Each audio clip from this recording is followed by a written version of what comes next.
여러분, 안녕하세요. 잘 지내셨죠? Nah, teman-teman kembali lagi di mata kuliah pemahaman topik 2 atau topik Ikiki bersama Riri San. Yorob, hari ini kita sudah masuk ke sesi 13 dan kita akan lanjut lagi di gugup segi bubon, yaitu di Yuhyong Sam atau tipe soal yang ketiga, yaitu di nomor 53 ya. 자 보세요. 유형삼 itu kita ngapain sih? Jadi 유형삼 itu kita akan melihat 도표를 분석해서 글쓰기. Kita akan menulis sebuah ada tabel atau misalkan grafik, pokoknya berbau statistik gitu ya. Nah, nanti kita harus menganalisis dan kita akan tuliskan dalam 원고지 gitu ya.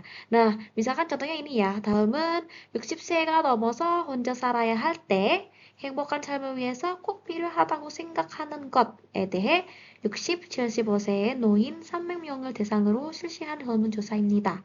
Oke, nah ini sudah diberi briefingnya sebenarnya sama si soalnya gitu. Tentang apa sih itu sudah ada semua di sini. Kita bisa lihat ini membahas terkait dengan ini gitu ya. Jadi kalau misalkan harus tinggal sendirian ketika umur sekitar 60 gitu ya. Nah, biar hidup kita happy gitu ya. Kita tuh harus seperti apa sih, apa yang diperlukan gitu ya. Nah, ini adalah sebuah 설문조사 gitu ya, sebuah survei penelitian yang dilakukan pada 300 orang ya, 300명의 대상. Kemudian umur berapa aja? Noin, elderly atau orang tua atau lansia sekitar umur 60 sampai 75 gitu. Kita sudah diberi briefingnya sebenarnya di awal. Nah, 아래 조사 결과를 비교하여 200, 300 자루 쓰십시오. Nah, perhatikan yang di sini, teman-teman, ini nggak boleh lebih dari 300 kotak gitu ya, 300 kata. 300 kotakan gitu. Jadi harus sesuai dengan ini, sesuaikan dengan instruksinya. Jadi jangan lebih. Nah, teman-teman ini disuruh ngapain? 비교, suruh bandingkan.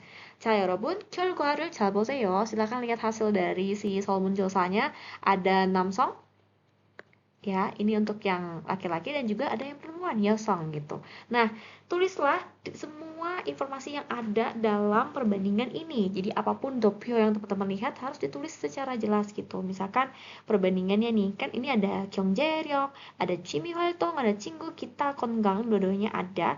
Nah, ada persenannya. Apa sih yang perlu teman-teman pahami dari ini? Teman-teman perlu memahami terkait dengan bagaimana cara menulis laporan yang berbau statistik. Misalkan ada persennya atau ada jumlahnya gitu. Misalkan contoh seperti ini. Sampai 명을 대상으로, 으로 ya. Terus misalkan 실시한 설문조사 dan lain sebagainya. Itu harus tahu. Atau misalkan terkait dengan kata-kata 증가하다, meningkat. Atau 대폭적으로 감소하다 gitu ya, secara secara terus-menerus turun gitu ya, atau dan lain sebagainya gitu. Jadi harus tahu kosakata terkait dengan bagaimana menjelaskan hasil sebuah penelitian atau hasil survei atau apapun itu terkait dengan gambar seperti ini, gambar topio atau tabel dan grafik seperti ini gitu ya. Misalkan apa? 친구 경우에는 untuk 남성 misalkan apa 60%로 나타났다 misalkan kayak gitu ya. Jadi itu harus dipahami betul-betul gitu. Jadi PR-nya di O13번 di nomor 53 harus mengetahui kosakata yang bisa menjelaskan hasil-hasil seperti ini. Oke. Dan jangan lupa harus maksimal 300 sejak doang.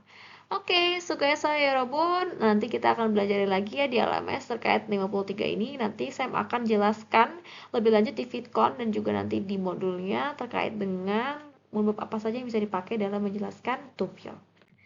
수고했어요. 그럼 여기까지 끝났습니다. 감사합니다.